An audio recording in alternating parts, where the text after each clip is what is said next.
Bueno, pues la noticia saltaba hace unas horas y es que la secretaria insular del Partido Socialista en estos momentos está siendo investigada por la Fiscalía en el caso de Juan Manuel Sosa, el tránsfuga que en la anterior legislatura permitió que Dolores Corujo blindara su presidencia en el Cabildo de Lanzarote.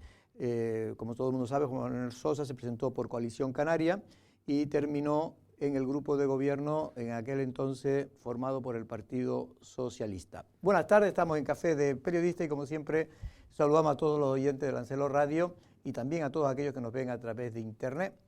Erika Cerdeña, buenas tardes, ¿cómo estamos, Erika? Buenas tardes, Jorge, muy bien. Bueno, también está con nosotros Carlos Insa. Buenas tardes, don Carlos, ¿cómo estamos? Muy buenas tardes, muy bien.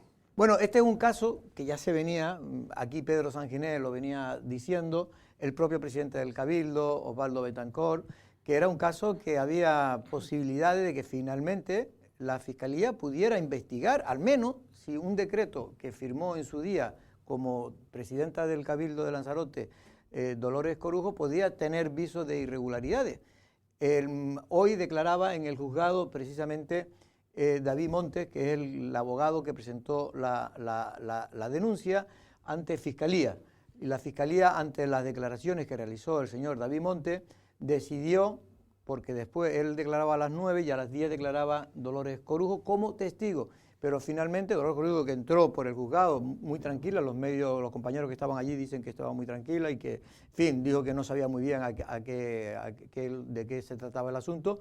Pero finalmente, cuando iba a declarar, pues decidió el fiscal, en este caso, por protección a los propios intereses de Dolores Corujo, de que no declarara como testigo porque podía salir imputada y por lo tanto que era aconsejable que fuera con abogado y en este caso investigada. Bueno, según lo que he leído también de las crónicas y los compañeros que estaban por allí, justamente de lo que se le informó cuando iba a testificar era de que ya la testifical pasaba a otra condición, que es lo que tú estás comentando, y que en su lugar tendrá que acudir con un letrado para que se garanticen sus derechos. Creo que todo esto viene, entre otras cuestiones, por un decreto que ella firmó en 2021. Hay más documentación, se entiende.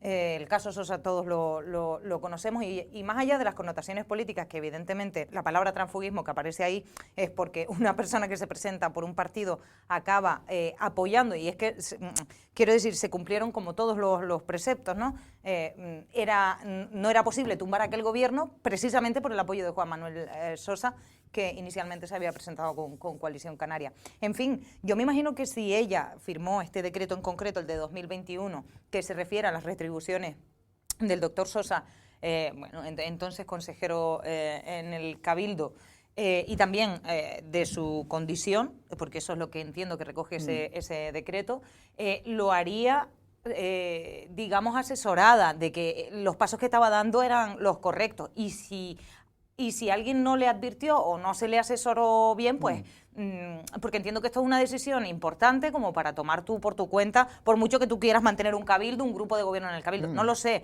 es lo que pienso, que entiendo que podrá explicar.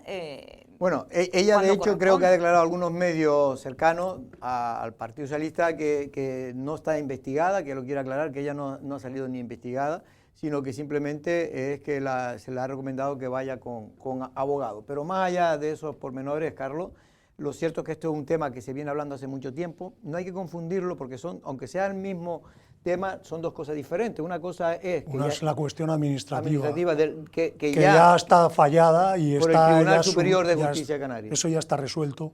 Bueno, resuelto no, está... Bueno, se puede apelar al Tribunal Supremo. Ya apeló y está en el Supremo. Sí, ahora. pero está en el Supremo y es el tema de los pagos irregulares. Efectivamente. Cobrando como médico del Servicio Canario de Salud cuando no estaba en condiciones de haber cobrado pues esos ingresos. En total cerca de 300.000 euros más los intereses, ¿no? Sí. Eso va por una parte. Y por ahora... otra parte está el tema de la nueva documentación que se ha aportado, que es la que hacíais referencia ahora, con pero ese decreto. No tiene que ver también con las retribuciones. Pero son retribuciones que cobró Sosa por asistencia a plenos. Por asistencia a plenos y comisiones, vale, que parece ser que no estaba en condiciones de cobrar, porque si tú estás liberado, no puedes. Es que no puede, es que ningún Entonces, diputado... ahí hay una posible malversación o incluso una prevaricación en el caso de que ese decreto pues sea irregular. Yo supongo que el secretario del Cabildo, en estas condiciones, habría informado a la presidenta, diciendo, oiga, vamos a ver esto bien porque este dinero no se puede cobrar. Ese decreto, de hecho, fue reparado, según ha contado David Monte en su Por día. eso lo digo, porque hay reparos de intervención y de los técnicos del Cabildo que parece ser que no pusieron, dijeron que ahí no estaba, la cosa no estaba clara. Está claro. Entonces, en virtud de ese decreto y de otra documentación que yo en este momento desconozco, pero que parece ser que se ha aportado y es lo que ha hecho que la Fiscalía pues llame a declarar en estas condiciones a María Dolores Corujo, pues es en donde está el meollo del asunto. La situación no es fácil porque si este señor está cobrando unas retribuciones de forma irregular, pues ahí la responsable directa es la presidenta del Cabildo, que es la que ha firmado. Y no es fácil y además digo que, bueno, pues además es muy polémico porque siempre está el quién sale beneficiado. O sea, ¿quién salía beneficiado de que este señor cobrara esas retribuciones? Aquí quien salía beneficiado era el partido que se mantuvo en el poder gracias a que este señor se transfugó. Porque aquí no salió beneficiado nadie más que ella o su partido y el doctor Sosa. Yo quiero recordar que ella ha manifestado en varias ocasiones que las retribuciones que percibiera el consejero entonces eran acorde a su trabajo y al trabajo que realizaba. O sea, quiere decir que ella ha manifestado eso públicamente. Yo no estoy poniendo en duda el trabajo de nadie. Yo lo único que estoy diciendo es aquí planteando una cuestión que en las cuestiones judiciales, lo primero, esto es una cuestión de derecho romano. O sea, cui prodest, ¿quién se beneficia con este tema? El beneficio lo obtiene la persona que se ha transfugado, que cobra un dinero y ¿quién sale beneficiado con ese? Pero aquí el problema... Entonces, y luego ya tendrá que ser el juez quien decida. O sea, por eso digo que una cosa es que haya... yo estoy hablando como periodista... Pero Carlos, déjame hablar, Carlos. No, pero déjame hablar yo, hombre. Déjame hablar. Una cosa es que sea, como dices tú, que es evidente, obvio, pues que aquí solo salieron beneficiados el señor Sosa porque siguió cobrando como médico cuando no podía cobrar como médico. Y si además se suma que cobró esas dietas, como dice ahora el señor Monte, pues está claro que salió beneficiado y que evidentemente esto fue una jugada política del Partido Socialista para blindar... Yo no estoy diciendo que haya ningún delito, pero si me has interrumpido tú a mí, no, déjame terminar. Y otra cosa es que algo que sea legal o sea ilegal, eso es lo que tendrá que sea legal. Que tú no lo estás diciendo, estoy diciéndolo yo, que eso lo tendrá que decidir en este caso el juez. Y de momento la Fiscalía ahora lo que ha hecho es abierto una investigación embrionaria que una vez que tome declaración al señor Sosa, que estaba previsto que tomara mañana, y hoy estaba previsto que se la tomara a Dolores Corujo, pero no se puede tomar, bueno, en este caso... Ahora decidirá con eso que diga tanto Sosa como que diga Dolores Corujo si finalmente abre diligencia para que sean investigadas por un juez, que es cuando se abriría el procedimiento. Me dejas que lo aclare, porque yo en ningún momento he dicho que haya ninguna irregularidad penal. No he dicho que lo hayas dicho. Yo lo único que estoy diciendo es que aquí, desde fuera, las personas que lo hemos visto desde la jugada, desde el minuto cero, ha habido una situación política que ha favorecido a un partido. Yo no estoy diciendo que le haya favorecido penalmente, que haya habido ninguna irregularidad penal. Eso lo tendrá que decir el juez. Que, por cierto, esta mujer, en este caso doña Dolores Corujo, es diputada nacional. Por lo tanto, si se abre causa, tendrá que ser el Tribunal Supremo quien la juzgue, porque está aforada. Entonces yo digo que será un juez, pero a primera vista... Toda la isla de Lanzarote sabe que aquí el partido que salió beneficiado fue el Partido Socialista con ese transfugismo. Eso es evidente. Vamos a oír, perdóname, porque tenemos hoy muchas cosas y de verdad que me gustaría tratar lo mejor posible este caso que ha caído como una bomba de racimo dentro del socialismo lanzaroteño y de la política lanzaroteña en general. Hay que tener en cuenta los antecedentes, y es que el PSOE en una época determinada denunció de manera reiterada a Pedro Sanginés, que fue presidente del Cabildo, y no lo soltaron hasta que, de hecho, impidió que fuera el candidato de Coalición Canaria seguramente por esa imputación. por esas imputaciones que le caía de pleitos que presentaba el Partido Socialista. Pero vamos a oír a David Monte, que hoy es el abogado que hizo esa denuncia, que es, si no me equivoco, director de presidencia del Cabildo de Lanzarote actual, y en este caso, esto es lo que nos comentaba vía teléfono, nada más salir del juzgado. Ya la condición de María Dolores Corujo, la que tenía hoy a las 10 de la mañana, era la de testigo. Por eso ella compareció allí sin abogado, porque evidentemente no es necesario. Ante la declaración y ante la nueva documental aportada, el fiscal, entiendo que por preservar derechos, entendió que era más procedente volverla a citar en presencia de su abogado como investigada. La Fiscalía sí entiende que hay delito, él formula la denuncia para el juzgado y ya se abrirían las diligencias judiciales. Si el fiscal entiende que de lo que de la prueba que ha reunido y de la investigación que ha llevado a cabo existen indicios suficientes de criminalidad, lo pondrá en conocimiento, hará la denuncia al juzgado y entonces se abre la diligencia judicial. Que era un decreto que al menos aparentemente pretendía blindar la situación económica de Juan Manuel Sosa, y eso es muy importante. Decreta administrativamente, a través de un decreto de presidencia, una resolución que no le correspondía porque no era competente, con unas consecuencias económicas que no procedían porque no se podía hacer con carácter retroactivo, y lo hace además en contra de un reparo de intervención. Esa es la denuncia inicial que yo presento.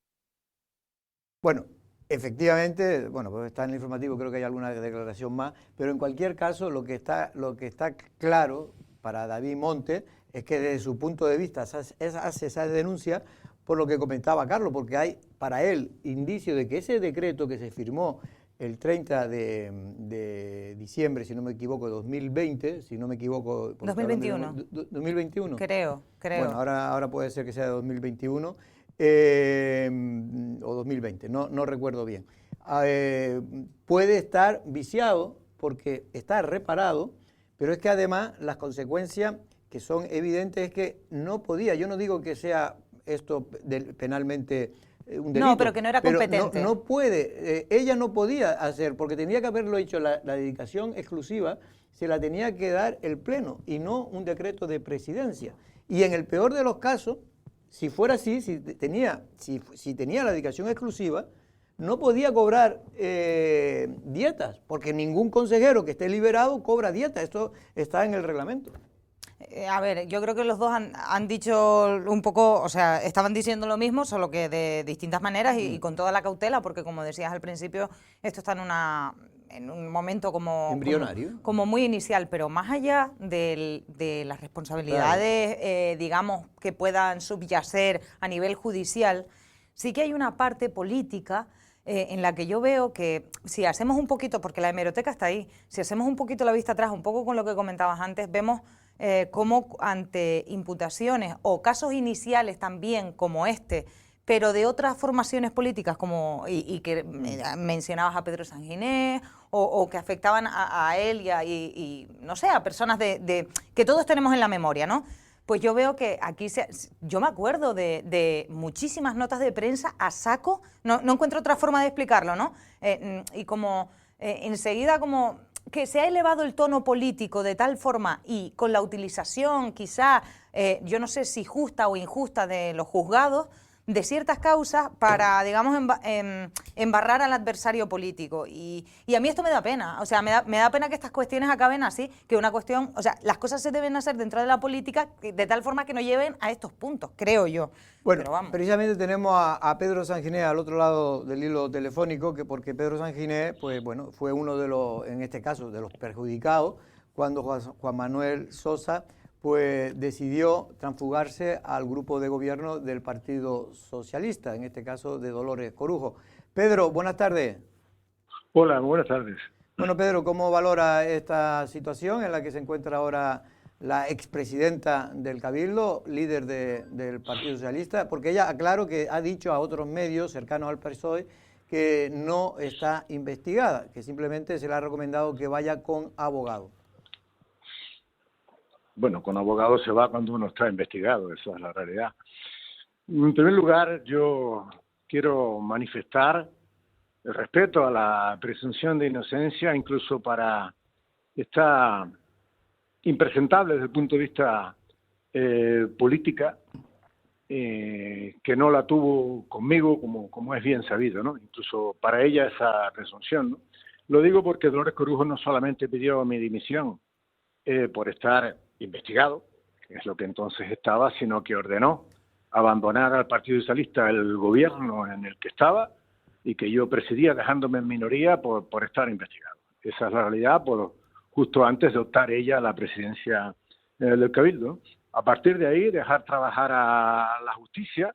Lo que se investiga no es, como he leído en algún otro medio de comunicación, como sospechosa por unas dietas, que también habrá que investigarlo. Me refiero a las que cobró el doctor Sosa por asistencia a los plenos, pero es que fueron muy tripudos, ¿no? O sea, no tuvieron medida, ¿no?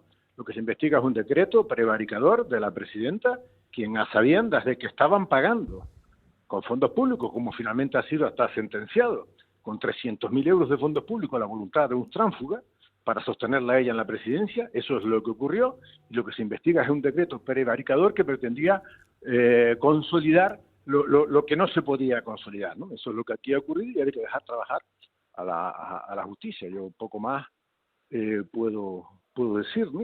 Salvo que usted me pregunte. Carlos, ¿quieres hacerle una preguntita? No, Yo creo que más o menos ha quedado claro, y yo creo que ha sido muy claro, porque Pedro, si tiene algo, es que sabe resumir bastante las cuestiones. Sí, quizás la controversia está en el asunto de la dedicación, si era exclusiva o no era exclusiva. Mira, nunca tuvo dedicación exclusiva reconocida ni por el Pleno, ni por ella, ni por nadie, ¿no? Con cargo al Cabildo, que es lo que se entiende para que usted pueda cobrar de la institución, ¿no? O tener derecho, ¿no? Lo digo porque es verdad que tenía para el gobierno, sí, dedicación para el gobierno de Canarias, porque lo engañó y siguió cobrando, pero eso está certificado, que no tuvo nunca dedicación exclusiva. Hoy mismo metí al secretario actual, un certificado, que viene a corroborar lo que ya había dicho el anterior, que nunca tuvo dedicación exclusiva con cargo al Cabildo de Lanzarote, reconocida por el Pleno de la institución, y la interventora la advirtió de todo lo que se pretendía, no se podía hacer, y aún así con todo emitió este decreto. ¿Qué es lo que se investiga? Un decreto prevaricador de la presidenta. Ese decreto, Pedro, lo que viene a decir es que tenía dedicación exclusiva. Sí, venía a pretender ratificar, dio cuenta al Pleno, tratando de hacerle pasar por un acuerdo plenario. Una dación de cuentas nunca es un acuerdo. En esa dación de cuentas ella le contaba al Pleno, para que constara en el acta plenaria, que ella daba cuenta de una ratificación de algo que nunca tuvo lugar. Lo que nunca tuvo lugar no se puede ratificar, ¿verdad? Yo creo que fue un gesto para tranquilizar al doctor Sosa, que la mantuviera en la presidencia. El decreto lo que decía es, mire, yo ratifico. Bueno, pues se nos cortó la llamada. ¿Tú querías decir algo ahora? Porque quiero ir a otro tema. Le quería hacer una pregunta, pero sobre el porque entiendo que esto para la gente, igual que para mí es complejo, sí, para la gente también lo será, sobre el tema del famoso levantamiento de reparo, ¿no? Que yo hablaba al principio de, oye, cuando uno toma una decisión tan importante debe hacerlo de forma asesorada, pero sabemos que el levantamiento de reparo es una figura existente dentro de la administración pública. Lo que pasa es que aplicada a este caso, esa era mi pregunta, aplicada a este caso, por ejemplo, el senador está manifestando que es bastante obvio que no debía levantarse ese reparo. Esa era un poco mi pregunta, ¿no? ¿Cuándo está claro que se puede levantar un reparo sin digamos, consecuencias administrativas o penales? Pero en este caso yo creo, tengo entendido, lo podrá decir Pedro, no, que se nos cortó la comunicación, pero yo tengo entendido, no sé si Carlos sabes más, que nunca, ni siquiera levantó el reparo, simplemente eso fue un decreto que ella hizo y se quedó con el reparo puesto. Vale. Creo, ¿eh? Creo que es como tú dices. Creo que no llegó ni a levantarlo. Esto es muy reciente, entonces no... Eso me genera a mí confusión, ¿saben? Porque como esa figura existe, vale, simplemente se le levantó y eso quedó, entiendo, de esa manera. Eso quedó de esa manera y era una cuestión que era para asegurar, de alguna manera, si el gobierno de Canarias no le pagaba, porque quien le paga al señor Sosa, no las dietas, pero sí el resto del dinero, la nómina, era el gobierno de Canarias. Le pagaba el Servicio Canario de Salud porque él es médico. Y entonces para cobrar si tú eres político y eres médico y quieres cobrar como médico, la única fórmula que hay es que sea el portavoz de la vista por la que te presentaste. Como él decidió, y de hecho él estaba cobrando como médico, en Coalición Canaria, pero cuando se transfugó perdió la condición de portavoz y fue cuando pierde la condición para poder cobrar como médico. Podía cobrar, sí, los 2.000, podía cobrar como consejero, 3.200 euros, no 6.200. A pesar de que él a la consejería, digamos, como dice Pedro, que hubo un engaño a la consejería, porque la consejería se enteró después que ya no seguía ejerciendo como portavoz, y ahí fue cuando se inició todo el pleito, el pleito administrativo, porque hasta entonces la consejería tenía entendido, y de hecho fue así, tenía entendido que podía seguir cobrando, puesto que seguía ejerciendo las labores de portavocía. Tú recordarás, Carlos, que en sede parlamentaria, en varias ocasiones, el consejero de Sanidad se trató el tema en sede parlamentaria, incluso el propio presidente entonces del Gobierno de Canarias, Ángel Víctor Torres, hizo declaraciones sobre este tema y se dejó claro que podía cobrar. Que podía cobrar. Bueno, se nos cortó la llamada con Pedro Sanguinet, pero bueno, este es un tema que seguiremos hablando de él porque hay muchas otras cosas, pero lo cierto es que esto es un tema que se sabe cómo empieza, pero no cómo termina. En principio, insisto, para dejar las cosas claras, es un tema embrionario, que la Fiscalía ha abierto una investigación ante una denuncia que ha presentado, en este caso, David Monte. Ahora, ante las declaraciones de David Monte, lo que ha entendido y por defender los intereses de Dolores Corujo, lo que le ha dicho de Dolores, no declare usted como testigo, sino venga con un abogado. Si eso se llama que no está investigado, pues yo no lo sé. Como dice Pedro, si uno va con abogado... Hasta que no haya una imputación formal o se le declare, se le cite como investigada, porque ahora no está citada como investigada. Claro, ahora de momento simplemente se le ha aconsejado que para defensa, por su propia defensa, que vaya con un abogado. O sea, por lo tanto, estamos hablando de un tema que todavía, ni siquiera, ya no solo que Dolores Corujo tenga todas las garantías procesales y desde luego el derecho a la presunción de inocencia, sino que ni siquiera está investigada. O sea, cuando declare ya veremos lo que dice el fiscal y el juez. Bueno, en cualquier caso es una situación que se le puede complicar o no a Dolores Corujo políticamente y esperemos que no judicialmente, porque vamos, yo a nadie le deseo que judicialmente tenga ningún tipo de problema. Bueno, el fuego de nuevo en Lanzarote. Aquí la gente me dice, oye, don Jorge, siempre usted está hablando de incendios. En este caso no solo de incendio en la política, sino también están incendiando los coches. En este caso estamos viéndolo de, al parecer, una persona que vivía ahí en ese coche. A ver, no sé si es intencional o no, la verdad que yo no sé si los compañeros de a lo mejor la tele han indagado en este tema, pero sí que veía la información esta mañana. Ese incendio ocurría hasta esta madrugada, creo, en el barrio de San Francisco Javier, en Arrecife.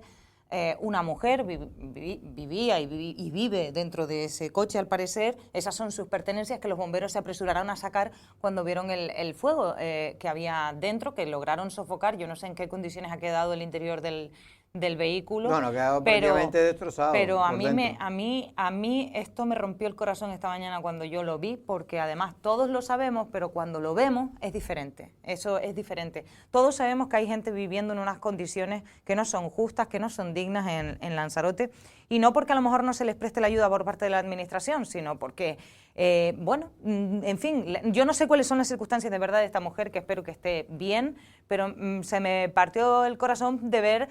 No es digno vivir de esa manera y por desgracia muchas personas con la crisis de vivienda, lo comentábamos esta mañana, toman este tipo de alternativas porque no disponen de otra o porque es algo eventual, no lo sé. El caso es que ya encima que estás viviendo en unas infracondiciones de vida, encima se te quema el vehículo, vete tú a saber el por qué, pero mi pregunta es qué va a pasar ahora con esta mujer. Entiendo que hay un respaldo de la administración pública, igual que nosotros vemos las noticias, ellos la ven. Que mucha diferencia no va a tener, porque vivir en las condiciones que está viviendo y vivir en lo que es donde tendría que estar, en los servicios asistenciales propios del ayuntamiento, pues estaría mucho mejor que estando... Hombre, no sabemos el por qué, porque eso también la gente... Yo me niego a pensar que la administración en este sentido, si está en Arrecife, que no haya hecho lo que estén... Porque te lo digo... No, pero, pero es que es una confusión que tenemos mucho y hay que aclararlo. No es que las administraciones no hagan, es que ellos no quieren. Eso es lo que te iba a decir. No es que la administración no... Es que hay mucha gente que los servicios sociales intentan buscarle una ayuda y ellos no quieren. Y no quieren. Puede, y que yo había... Y, por ejemplo, si uno habla con Emerlán, que gestiona, por ejemplo, el tema de los centros de día, tal, y no sé qué. Si habla con Bienestar Social en Arrecife, con Maite Corujo, la concejala, se da cuenta del trabajo que están haciendo. Ellos van, nos lo dijo aquí, que van, por ejemplo, a caravanas de gente que tiene incluso niños a su cuidado. Mientras los niños estén limpios, estén cuidados, todo vaya bien, pues todo estupendo. Nada. ¿Qué ocurre? Que pueden dar ayudas, pueden dar de comer, pueden a lo mejor facilitar una ducha en esos centros que gestiona, por ejemplo, Emerlán. Pero lo que es la vida, o sea, una casa... Eso se vuelve materialmente más complicado y a veces hay ayudas al alquiler, pero no hay voluntad de la persona. No sé en qué situación está esta mujer. No, yo creo que esta persona era una condición, vamos, yo creo que no estaba, al menos... Que puede tener mil cosas, o sea, por eso, que esto mil cuestiones. Habrá que investigarlo, no quiero decir ninguna de... Pero la apariencia no es que fuera una persona, en fin... Hay desde cuestiones de salud mental, pues pasando por adicciones, pasando por malas rachas, muchas cosas. Entonces, bueno, la polémica... Sí, perdona, termina. No, cierra si quieres. No, es lo que decís, que bueno, que esto... lo que pone sobre la mesa es el gravísimo problema de vivienda que hay en la isla y la situación de marginalidad también. Más bien, yo aquí, la vivienda ya lo sabemos, yo creo que esto es más de marginalidad, es más un problema. Bueno, el lío de las famosas farolas que se han colocado en Masdaye, que parece que en Masdaye ahora quieren colocar todas las cosas altas y parece que la altura de Masdaye importa. Digo que en este caso... bueno, pues hemos hablado con Samuel Martín, hoy hablaste en Las Voces de la Mañana, y él ¿qué decía? A ver, que a él le parece, igual no digo bien las palabras, está en Lancelot Digital en la entrevista, que era un despropósito paisajístico. Yo lo estoy suavizando, ¿vale? Las palabras de un atentado paisajístico, creo que lo llamó, esas farolas, por las dimensiones, por el lugar en el que se encuentran. Ahí estamos viendo las imágenes de lo que estamos hablando, esas farolas que sustituyen a las otras que están pequeñas, como ven, que son las típicas que se ponen en Lanzarote, pero que ahora la normativa en este caso, pues es una carretera. Sí, pero a Samuel Martín... El Z30 necesita, vamos, hay que cumplir una serie de requisitos. Yo no digo que se pongan tan altas, pero sí sé que cuando un ingeniero, porque eso lo redacta un ingeniero. Sí, pero también le pregunté por eso al consejero, porque le digo, a ver, consejero, están en contra de iluminar una cosa que va a contaminar menos y tal, y me dice, a ver, se podían haber elegido otras farolas con otras dimensiones más ajustadas al momento, o sea, al lugar en el que están. Y respecto a la seguridad, a lo de garantizar la seguridad, ahí no hay aceras. Eso nos lo decía el consejero, entonces dice, por ahí no debería transitar gente. Sí que es verdad que hay que iluminar porque es una carretera, pero hablaba de que a lo mejor se podría haber buscado otra alternativa, sobre todo por el lugar en el que se encuentra. Vamos a oír tanto a Francisco Aparicio, que es el concejal en la oposición en Tía, también en la oposición Amado Vizcaíno, y a Ulpiano Calero, que es el concejal en este caso de urbanismo, y también finalmente a Samuel Martín, que es el consejero de Medio Ambiente. El destrozo visual paisajístico que se está produciendo ahora en la LZ30 yendo hacia la Jeria. Ayer iba a Uga y lo veía, ¿no?, con esas farolas, que también es un atentado paisajístico. Deben de buscar las medidas oportunas para esa seguridad vial sin atentar, como digo, paisajísticamente. Vemos ese muro que se genera cuando vas por la carretera de farolas al lado de la derecha yendo desde Yaiza hacia Teguise. Ya han hecho lo mismo en Conil, han hecho lo mismo en La Asomada y ahora pues han venido aquí a Masdaye pues a terminar para acabar con el entorno protegido de Masdaye, ¿no? Porque nos parece una barbaridad que donde antes había una farola, ahora hay 3 y además del doble de altura. Ese mismo tipo de luminaria lo tenemos en otras zonas y no ha surgido ninguna polémica ni ninguna duda respecto a los proyectos. En ese sentido, pues bueno, tenemos la tranquilidad de que se ha obrado conforme al reglamento, que tenemos todos los informes sectoriales favorables. Bueno, la verdad es que no se sabe lo que va a pasar, los vecinos dicen que tiene un impacto importante, tienen 10 metros de altura, las anteriores creo que no llegaban a los 3. En cualquier caso, Carlos, ¿tú qué piensas? Bueno, yo lo mismo que dije ayer, o sea, esas farolas las pones en Arrecife y quedan estupendamente, o las pones en un pueblo, las puntamujeres, que hay que ver, por cierto, cómo está puntamujeres de luz. Pero que no ¿Qué hay. falta o Que qué? falta de luz. Por eso que a veces para que no haya protesta, lo mejor no poner... Entonces, no, hay veces que sí, mejor dejar las cosas como están. Pero yo digo que si eso lo pones en cualquier otro sitio quedan estupendas, son unas farolas buenísimas, pero a lo mejor allí, desde luego, a todos nos ha chocado, ¿no? Esas farolas... Sí, sobre todo por el paisaje que tienen. tienen. Y además, bueno, tendrán todos los informes ambientales y todos los informes habidos y por haber, pero una cosa también está en el sentido común, ¿no? Es decir, ¿cómo vamos a poner estos farolones aquí, no?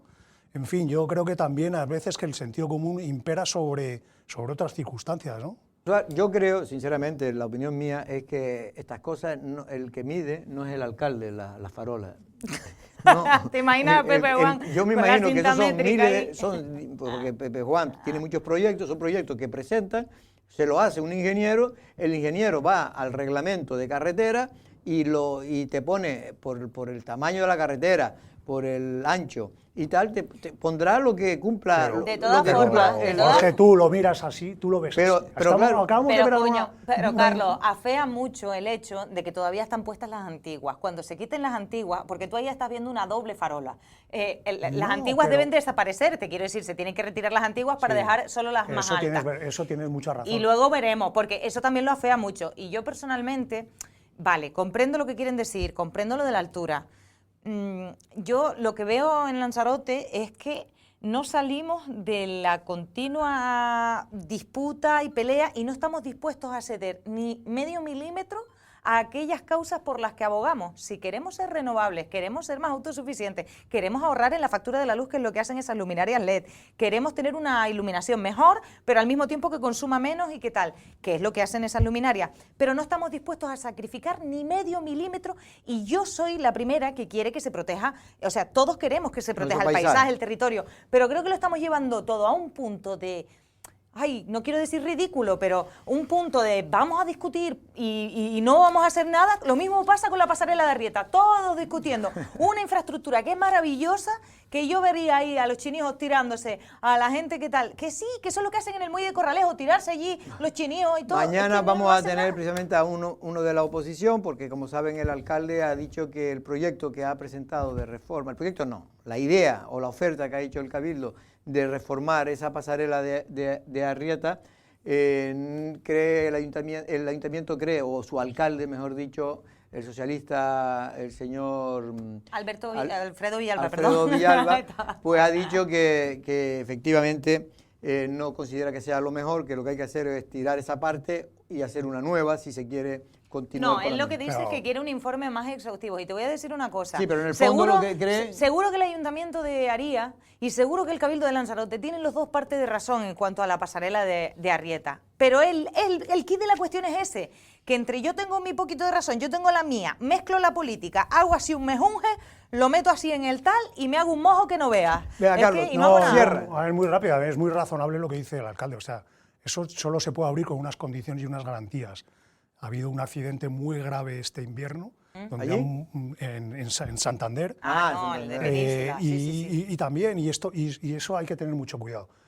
Pero que no me venga el alcalde a estas alturas, después de 3 años gobernando, cuando ha tenido la pasarela cerrada a cal y canto, después de 3 años no ha dicho ni esta boca es mía sobre la pasarela de Arrieta, y ahora de repente le entran las prisas a arreglarla. A mí me parece un poco... No, es al contrario, es el Cabildo el que le ofrece su Sí, colaboración pero para porque arreglarla. él ha dicho que hay que arreglarla y que hay que abrirla. Oiga, usted ha estado 3 años, que la pasarela de Arrieta hace 3 años no estaba como estaba ahora. Si lo hubieran arreglado antes, pues a lo mejor ¿Qué es no lo que, estaría como qué es ahora. lo que dicen algunos, lo que dice Carlos? Que si se hubiera mantenido, Claro. cuando hay un pequeño rotura, se arregla, Claro. pero si se va dejando abandonada, pues termina por romperse completamente. Pero en cualquier caso, es verdad que allí el agua bate de manera importante cuando están los temporales del sureste, y es verdad que ha destrozado, con el tiempo se ha quedado destrozada la pasarela. Pero yo más que la pasarela, lo que me gustaría escuchar es qué piensa Solán de que en el aeropuerto de Lanzarote, uno de los primeros dentro del top de aeropuertos de España, resulta que está sin funcionar durante 3 semanas, nos dicen al menos habituales pasajeros de Lanzarote. Lleva como mínimo 3 semanas sin funcionar el ascensor y también lo que es le llaman la rampa de acceso a la segunda planta, que tampoco funciona, es una rampa mecánica que tampoco funciona. Hoy hemos hablado con Susana Pérez, que es la presidenta de la Federación Turística de Lanzarote, y esto es lo que nos cuenta. No se entiende que una empresa, voy al tema del ascensor, no sea capaz de reparar en cuestión de 24 o 48 horas un ascensor. Por lo que hemos podido averiguar con la dirección del aeropuerto, pues aún quedará 1 o 2 semanas para repararse. Parece que no hay pieza en stock y que de hecho se está produciendo, lo cual pues sí nos llama mucho la atención, y la verdad que no entendemos, ¿no?, cómo una empresa, ¿no?, de servicio, de mantenimiento, pues no pueda tener en stock, ¿no?, y más en un archipiélago, o aunque tenga que venir de península o de otra de las islas, que no pueda tener en stock piezas, ¿no? Bueno, que habrá que revisar obviamente estos contratos de mantenimiento de las empresas y por tanto unas cláusulas también de penalización. Bueno, ya lo decíamos ayer, Carlos, tú estabas ayer también, ¿no? Bueno, pues para mí me parece una vergüenza y habla un poco de lo que es las grandes empresas. No es un tema menor, es que no es un tema menor, es que es un tema grave, o sea, es una negligencia de una empresa pública que pagamos todos. Es que esa rampa, hay gente que va muy cargada, ¿no? y si esa rampa no funciona, tú con un carro, los carros se traban, no puedes subir con el carro. Puede. De hecho, ves que estaban subiendo con las propias maletas.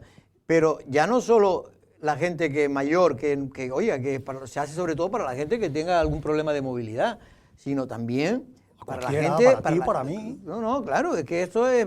A ver, Jorge, tú cuando vas a un aeropuerto, a cualquier aeropuerto, que yo voy, a mí los aeropuertos son sitios que me gustan, pero porque me pongo a explorar y me voy para allá y me voy para acá y porque no sé tú cuánto. eres muy... Y entonces, sí, soy muy inquieta. Novelera. Sí, entonces me voy, te lo prometo, que me voy allá y me voy acá, o sea, y más allá de lo utilitario que tenga que ser.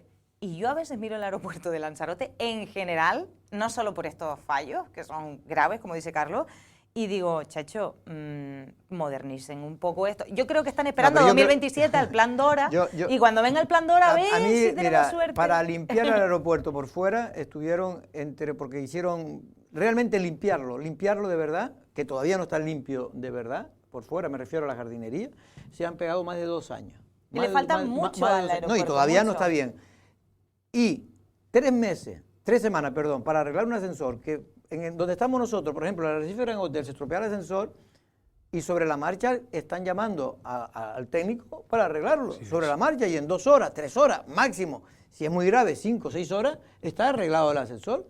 ¿Cómo puede estar un aeropuerto con el dinero que gana AENA, con el dinero que saca a todo Lanzarote, porque es uno de los aeropuertos, insisto, top del beneficio en Canarias y en España, no son capaces de contratar, porque por lo visto te van a decir, no, es que el contrato de mantenimiento ha vencido claro. y está desierto, o estamos licitando. Eso no es una excusa. O estamos licitando. Pero oiga, eso me parece muy bien, pero usted tenga a mano un electricista o a un técnico de ascensores. Pero ¿cómo es la administración además con el privado? O sea, la administración, tú no cumples a rajatabla con algo, se te cae el pelo. Se te cae el pelo. Y en cambio ellos pues se lo toman con una alegría y con una parsimonia que no es ni normal.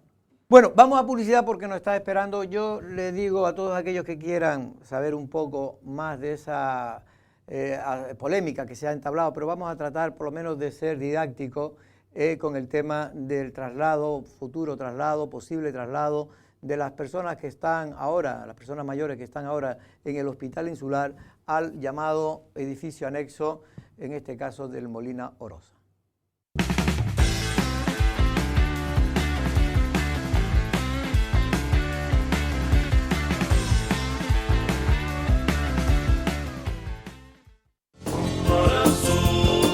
El Ayuntamiento de Arrecife dinamiza y organiza este sábado en La Recoba el Patio de los Sabores, degustaciones de productos kilómetro cero, show cookings en directo, quesos y vinos locales, mojos y mermeladas artesanales, además de música canaria con El Golpito, Malpeix, Parranda Los Labradores y Parranda La Aldada. Organiza Concejalía de Comercio del Ayuntamiento de Arrecife, financia Cabildo de Lanzarote.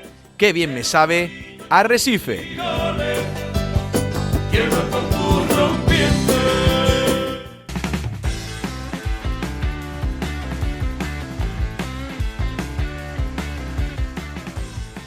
Bueno, pues últimamente se ha hablado mucho en esta isla sobre el futuro hospital insular y sobre ese traslado que ha programado el Servicio Canario de Salud para arreglar el viejo hospital que tiene ya más de 50 años de vida. Hoy vamos a hablar precisamente con una de las personas que inició la geriatría y como médica geriátrica, en este caso en el Hospital Insular, y hoy lleva ya 16 años como médica geriátrica en el Hospital General de Lanzarote, en el Molina Orosa, y queríamos conocer la opinión de una persona que ha vivido, en este caso, insisto, la geriatría desde la primera fila. Elisa Corujo, muy buenas tardes, ¿cómo estamos? Buenas tardes, aquí vamos, aquí vamos. No sé si alguna vez te he entrevistado en todo este tiempo aquí en Lancelot, pero creo que no, ¿no? Sí, yo creo, no, en ningún momento, Jorge, en ningún momento. Bueno, Elisa, vamos a ver, nos gustaría que esta entrevista fuera un poco didáctica para que la gente supiéramos de lo que no queremos aquí polemizar, que ya bastante polemizan los políticos. Así es. Pero sí me gustaría saber, en principio, el hecho de que muchos cuestionen el traslado. ¿Tú crees que realmente, tú conoces el hospital, se debería hacer ese traslado? Sí.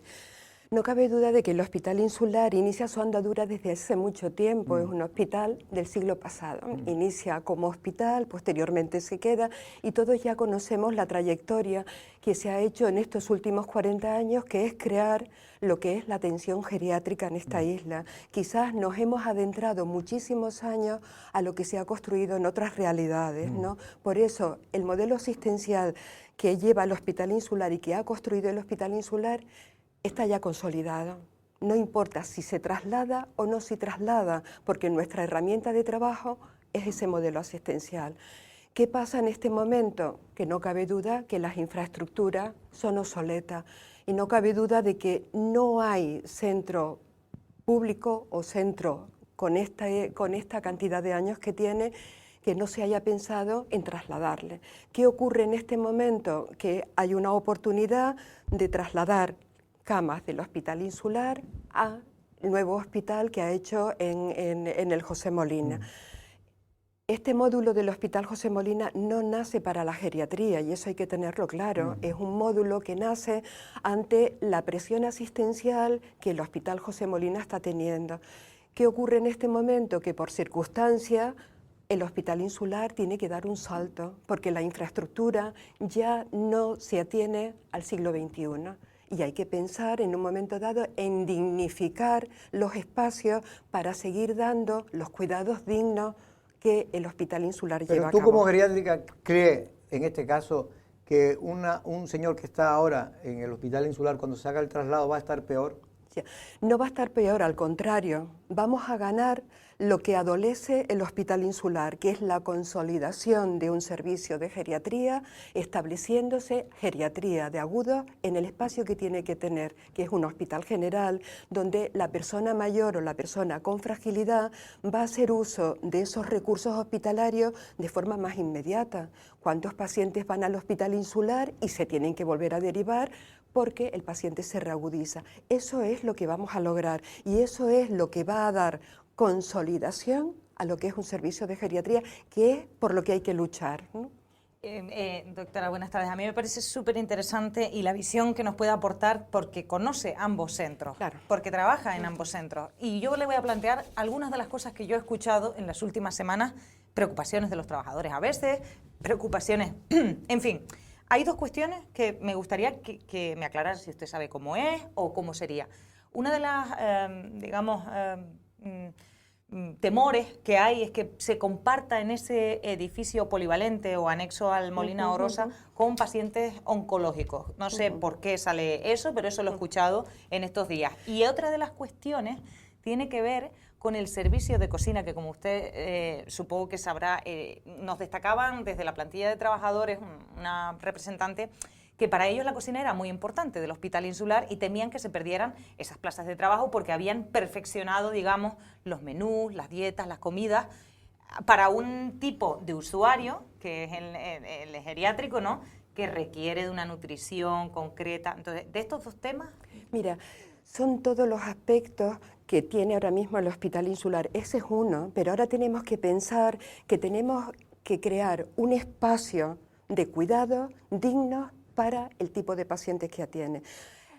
El traslado del hospital insular se tiene que hacer ahora mismo de forma circunstancial a donde va a ocurrir. ¿Qué es lo que ocurre? Yo siempre lo he dicho, nos tenemos que adaptar a la infraestructura del siglo XXI.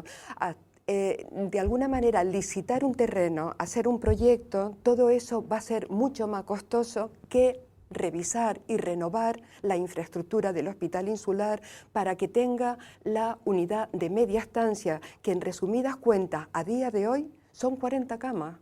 Vale. Estamos peleando por 40 camas, pero esas 40 camas dan una atención de forma preferente a la recuperación funcional, a la convalecencia, a los cuidados de larga estancia y a los problemas sociales. Si tenemos un espacio con 40 camas, que puede ser perfectamente la unidad de media estancia en el hospital insular, ya podemos pensar en qué infraestructura tiene que tener ese espacio para continuar dando la calidad que tiene en este momento.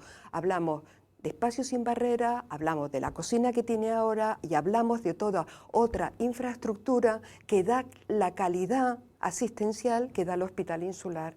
Entonces, ese es un elemento que es importante tener en cuenta, pero yo creo que en este momento lo más importante es tener un pacto social y un compromiso político de revisión del hospital insular. Carlos. Me parece súper interesante lo que ha dicho usted, porque usted va al problema, no va a la política. Usted va a resolver un problema de la geriatría en la isla de Lanzarote. La geriatría de la isla de Lanzarote es pionera en un servicio esencial. ¿No ven ustedes como una oportunidad el problema que tiene ahora mismo el hospital insular, que hay que adaptarlo, que hay que... Totalmente. ¿No lo ven como una oportunidad para relanzar el servicio, modernizarlo, potenciarlo, incluso ampliarlo? ¿No lo ven como una oportunidad? Y esto lo incluyo porque se está hablando ahora mismo de un plan rector para todo lo que es la sanidad en Lanzarote, y desde luego esto tiene que ser contemplado. ¿Les han consultado ustedes? ¿Qué opinión tiene de esto? Sí. Cualquier arreglo que se va a hacer en el hospital insular siempre va a ser un hospital mayor. Cualquier arreglo que se haga. Entonces, pero sí, en este momento es necesario, porque hay una infraestructura que no es lo mismo recuperar que hacer nueva. En este tiempo de recuperación, terminada la recuperación, es posible también pensar en licitar un terreno, un espacio moderno, adaptado, sin barreras, para este siglo. Muchas veces digo, ¿cómo es posible pensar en toda la inquietud que supone un traslado del hospital insular ahora al hospital José Molina, donde hemos estado antes? Si llevamos batallando porque el hospital insular se revise y se renueve desde hace 25 años. Sí, esto viene de lejos. Han pasado todos los colores políticos, pero ahora ya no se tiene, porque en esos 25 años, si ya era mayor con 50, con 75 es mucho más mayor. Tenemos una oportunidad única. Ningún hospital hoy por hoy va hacia adelante si no hay un hospital o una unidad de media estancia, recuperación funcional paralela, porque si no los hospitales se bloquean. Date cuenta que una urgencia social tenemos que darle una alternativa inmediata. Si no, está en un hospital de agudo, y un hospital de agudo, si no me equivoco, vienen a ser 600 euros el día. Y en referencia, y perdona Jorge, en referencia a otra de las cuestiones, ya que estoy, si yo no me equivoco, en Lanzarote, que esto es uno de los éxitos, creo, del modelo de geriatría que hay en Lanzarote, se forman residentes en geriatría. Esto entiendo que es así, y por sus palabras, no me quiero yo meter donde no tal, pero estoy entendiendo que incluso gozarían de un incremento en la calidad formativa. Totalmente, totalmente. Eso lo digo, recibimos nosotros residentes de geriatría también desde el hospital insular, y muchas veces se adolecen de lo que es el paciente agudo en un hospital de agudos, ¿no? Entonces, ¿qué ganaríamos? Ganaríamos calidad asistencial, y sobre todo hay que luchar, porque el servicio de geriatría, se habla de servicio de geriatría, pero el Servicio Canario de Salud no tiene constituido ningún servicio de geriatría en la isla. Entonces hay que establecer el nombre, el apellido y luchar igual como otros iguales. Como decías antes, en un hospital general hay todos los servicios, oncología, geriatría, ginecología, medicina interna, y todos tienen su parcela, con unos servicios centrales que van a ayudar y van a dar soporte a la patología aguda que ingresan en los hospitales de agudo. ¿Qué es lo que se tiene que tener? Una media estancia, porque sabemos que la recuperación del anciano necesita más tiempo que una persona más joven. Y yo, una de las cosas que veo, y bueno, es mi opinión, es que lo que tiene, el temor que tienen aquellos que dudan de las buenas intenciones del Servicio Canario de Salud, es que lo que dicen es, no, lo que quieren es sacarlo del hospital, olvidarse del hospital, del edificio que está actualmente, del hospital, y van a estar toda la vida en el hospitalito, como lo entendamos, del Molino Rosa. ¿Eso cree que yo creo, es para estar preocupado por yo eso? creo que eso es adentrarse más allá de lo que es la realidad. Como decía antes, el modelo asistencial de la geriatría está consolidado, puede ser aquí o puede ser allá. Tener en cuenta de que por lo que yo conozco, parece ser que el Hospital Insular es un bien de interés cultural para el servicio que presta. Entonces, ahora no cabe duda de que su recuperación para dar cabida al espacio transicional que ofrece el Servicio Canario de Salud es rehabilitarlo como unidad de media estancia, y con el tiempo puede ser un edificio histórico que puede amparar formación de cuidado. Es mi opinión, es mi opinión. No cabe duda de que estamos hablando de un trabajo compartido, y el trabajo compartido entre servicios sociales y sanidad. No pueden haber reinos de taifa cuando una persona necesita una convalecencia más prolongada.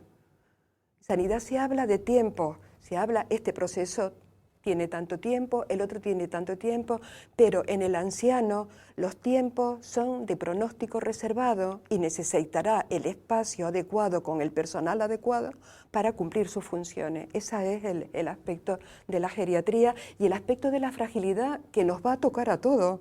Lo que construyamos ahora nos va a tocar, Jorge, ¿no? Entonces, vamos a hacer algo transicional que puede ser la recuperación del Hospital Insular como unidad de media estancia, que es lo que necesita ahora mismo la isla, pero siempre pensando de que esa unidad de media estancia debe de estar en el espacio futuro de ese plan director que se quiere hacer, donde haya al lado un espacio sociosanitario para dar cabida a todo esto. Pero para entenderlo, tú, por ejemplo, si finalmente el Servicio Canario de Salud decidiera hacer dentro de ese plan director, en una zona sanitaria, donde va la futura zona sanitaria, que posiblemente iría también el Hospital General dentro de 10, 15, 20 años, ahí sería, se perdería la calidad, digamos, del servicio que hoy presta el Hospital Insular. No, al contrario, date cuenta ahora mismo que tenemos varias residencias en la isla. Las residencias no están medicalizadas, pero sabemos que al final de vida tenemos que tener unas herramientas sanitarias para dar dignidad al final de vida de esa persona mayor que sale de una residencia y que tiene que ir a un hospital para cubrir sus últimos momentos. Si tuviéramos una residencia de alto requerimiento anexa a esa ciudad sanitaria, daríamos cobertura y podría ser una unidad matriz para albergar la fragilidad de final de vida que se produce en otras residencias. Eso sería lo ideal. Como ¿no? A ver si estoy entendiendo, porque yo no sé exactamente, con planos así, yo no me hallo de dónde está exactamente la residencia de alto requerimiento de Taiche, que se está construyendo, y si hay espacio alrededor, digamos, para anexionar y convertir eso. Lo que le estoy entendiendo es que usted está hablando de una agrupación estratégica de servicios sociales y sanidad. Pero entre sanidad y servicios sociales hay un punto intermedio que es lo sociosanitario. Claro. Exacto, vale. Que tenemos que tener algo sanitario al lado, herramientas sanitarias al lado, para esa complejidad de cuidados que son difíciles de llevar en el domicilio, tengamos las herramientas sanitarias. Pero que para, por ejemplo, para los alrededores de la residencia de alto requerimiento de Taiche, que se está construyendo, lo ideal... Ese sería un plan político y un plan estratégico para que los políticos de alguna manera tengan un compromiso de, en un futuro a corto, medio plazo, ampliar ese espacio de residencia con gran requerimiento con un espacio de recuperación funcional que apoye a la parte sanitaria. Eso sería lo ideal. A ustedes los políticos les han consultado sobre cuál es el futuro geriátrico en la isla de Lanzarote y además, ¿usted tiene idea del plan rector cómo afronta esta solución? Director. Una solución a futuro. Claro. Plan director. O Sí, director, el plan director se está elaborando, es un plan director donde entran muchos... ¿Pero lo conocen a nivel geriátrico? No lo conozco, pero sí es necesario llevar a cabo una progresión y un pronóstico, porque el hospital ahora mismo, José Molina, está a tope, está al límite, y esa unidad que tenemos, que son 100 camas, tenemos que repartirla. Porque la geriatría tiene un problema estructural, pero es que arriba también hay otro problema estructural. Claro. Se van a dar 50 camas para geriatría, de las 100, donde 30 son de media estancia. Si esa media estancia sale del Hospital José Molina y se sitúa en el Hospital Insular, mantenemos lo que tenemos. Porque realmente es lo que resuelve el problema ahora. No iríamos a peor. Claro, todo el mundo lo entiende. Se bloquea. Jorge, se bloquea el aspecto sanitario, ¿no? ¿Por qué? Porque no tenemos el recurso de comodín. Oye, esta cadera, una fractura de cadera en un anciano que tenía una movilidad aceptable, una fractura de cadera, la recuperación ponte en 3 meses. Claro. ¿Qué hacemos? ¿3 meses en un hospital de agudo? No. ¿Qué hay que hacer también? El Hospital Insular ofrece la media estancia recuperación funcional y la larga estancia. Esa larga estancia donde son problemas muy abigarrados para la continuidad del seguimiento en el domicilio. Entonces, creo que es necesario conocer los conceptos desde a base, porque si en un momento dado creamos una posverdad, creamos una abstracción y alimentamos una abstracción, no vamos a ningún sitio. Ay, es que yo creo que ella nos oye hablar, yo no lo sé, pero a lo mejor usted ha estado siendo testigo de todo lo que se ha comentado en esta isla que hemos dicho, sin conocimiento de causa, y se echa las manos a la cabeza. Yo lo que estoy hablando es que a mí, yo cuando tengo un problema de fontanería, siempre lo digo, llamo a un fontanero, claro. Y cuando tengo un problema médico, llamo a un médico. Lo que quiero decir es que Elisa lleva pues el año 82, 83, ¿no?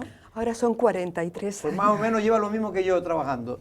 Y siempre trabajando en geriatría, ¿no? Sí, y además conozco los dos espacios y sé lo que tiene uno, lo que adolece uno, lo que tiene otro y lo que adolece otro.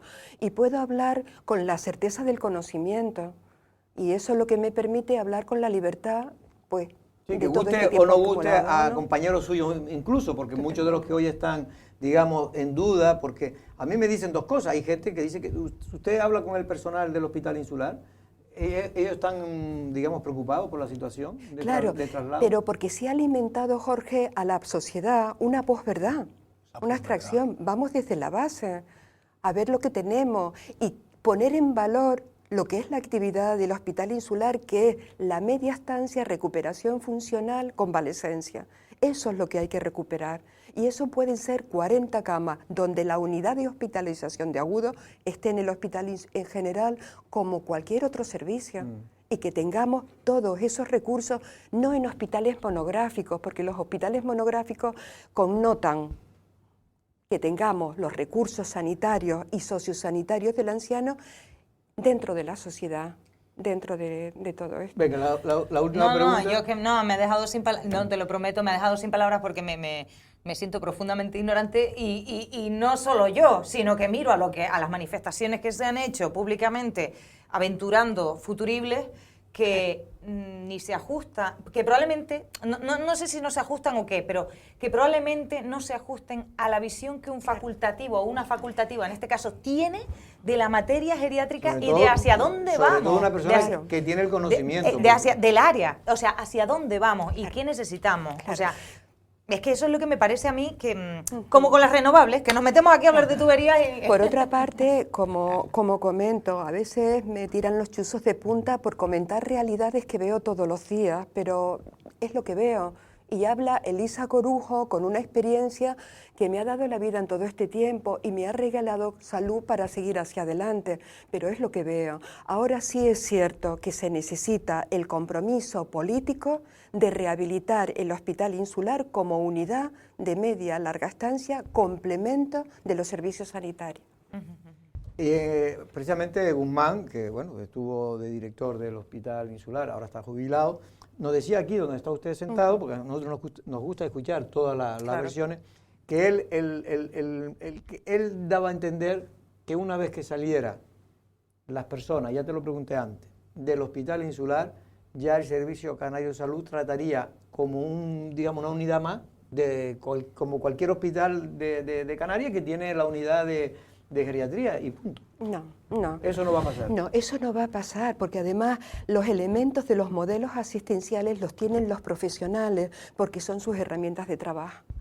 Yo creo que el Cabildo y las instituciones se pueden comprometer y deben de comprometerse, porque a lo mejor inicialmente pensaron, bueno, ya tenemos un módulo para trasladar el hospital insular, pero el hospital nuevo o este hospital que se ha hecho no es solo para el hospital insular. El hospital insular merece una reflexión exprofesa para la atención que presta el hospital insular. Rehabilitar un espacio es más fácil que hacer un espacio nuevo.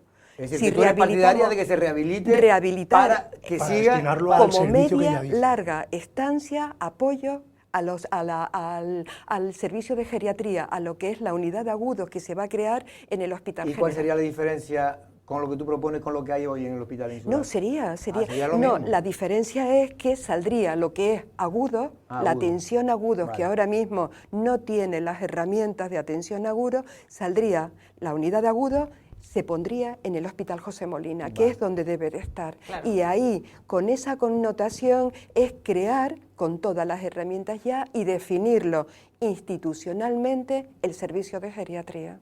Y para que todo el mundo lo entienda, el tema de agudo, ¿qué son? ¿Las personas que están malas, de repente se ponen muy malas? Una persona que entra en medicina interna, una persona que entra en cirugía con un problema agudo que tiene que necesitar las herramientas de agudo para resolver ese problema. Cierto es que casi ya en muchos sitios existen hospitales subagudos, donde la persona con un problema agudo son 3 o 4 días a lo sumo en un hospital de agudo y se transfiere para la recuperación.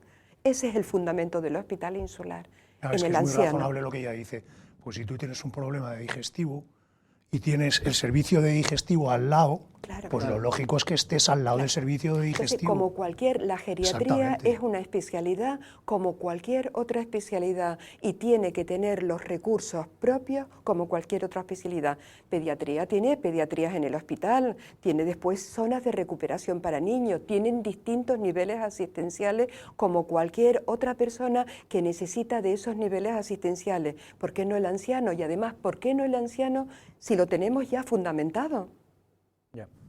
Bueno, pues yo creo que se puede decir más alto, pero no más claro. Y lo cual, que usted apueste por la rehabilitación para esa estancia de media y demás, no implica que no descarte, por lo que dijimos antes, una futura ciudad sanitaria con sociosanitaria vinculada. Eso sería lo ideal, que lo que se pueda pensar ahora, porque hay una frase que dice que la vida te coja pensado.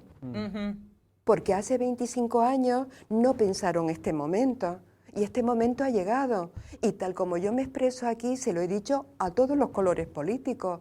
Es decir, hagamos un pacto social por la fragilidad, hagamos un pacto social por esas realidades sociales que no es para tirarse los trastos de unos a otros o utilizar la fragilidad como un medio para lograr un fin. No, sentémonos todos y hablemos de una realidad pactada donde no se utilice políticamente, ¿no? Pues Elisa, yo creo que, insisto, se puede decir más alto, pero no más claro. Yo creo que para todos aquellos que nos estén viendo, y ya es normal que hayan dudas en torno a las noticias, porque se dan, según los medios de comunicación, se dan de diferentes maneras, cada uno lo enfoca como quiere. Nosotros siempre, yo vengo diciendo que efectivamente que lo importante es que se mantenga lo que es el servicio. Si es en un edificio nuevo o en uno viejo, pues realmente no debe ser lo más importante. Exacto, Jorge. Ojalá se pudiera recuperar el hospital insular con las condiciones que ahora exige la sanidad, que no sé si lo permite o no. Sí, ahora mismo. Porque eso es un BIC, es un bien interés cultural y no te deja hacer todo tipo de modificaciones. Yo creo que lo que hay que traer aquí es el compromiso político, Jorge, de aquí en adelante. ¿Por qué? Porque eso es lo que va a tranquilizar en todas las esferas y conociendo de que todo lo que se renueve y todo lo que se construya nuevo se adapta al siglo XXI. Y ya para terminar, que se me quedó una pregunta que tenía preparada antes y se me olvidó hacértela. Cuando hace 15 años por ahí se trasladó lo que era el hospital insular, se pasó al Servicio Canario de Salud, ¿eso fue un acierto? Claro, en aquel momento fue, pues, de alguna forma, esa palabra que no quiero, pero fue como un embolado, porque separar el Hospital Insular con todo lo que lleva era muy, muy complejo. Pero sí, de aquellos lodos son estos polvos, como se dice, ¿no? Claro. De aquella inclusión en un servicio canario de salud, donde el Servicio Canario de Salud tiene ahora computados pacientes que tienen 3.000 días, eso no puede ser. puede ser. ¿Por qué? Porque es la residencia que tiene el Hospital Insular, pero era todo un conjunto. De esas 60 plazas sociosanitarias, que es la residencia junto con algunos otros pacientes, el Hospital Insular se queda con 35 o 40 camas que son entre sanidad y servicios sociales, que son esas unidades de media estancia, que es más sanitario que social, y luego la larga estancia. A veces hay momentos en la vida que son complejos, y complejos que es un choque de trenes supone una reflexión para construir más y mejor. Pues Elisa Corujo, en este caso se inició en la geriatría de la isla de Lanzarote en el año 82 en el Hospital Insular, precisamente, es decir, que es una persona que quiere mucho, me imagino, y le tiene mucho apego a ese Hospital Insular. Ahora está en el Molina Orosa, también haciendo funciones geriátricas, y en cualquier caso yo creo que ha aportado un punto de vista, me da a mí, que muy interesante de cara al debate que hoy está en los medios de comunicación y en la propia calle. Muchas gracias, Elisa. Carlos, muchas gracias por estar aquí, Jorge. Y también a Erika Cerdeña. Nosotros, no es una amenaza, mañana a la misma hora. Buenas tardes.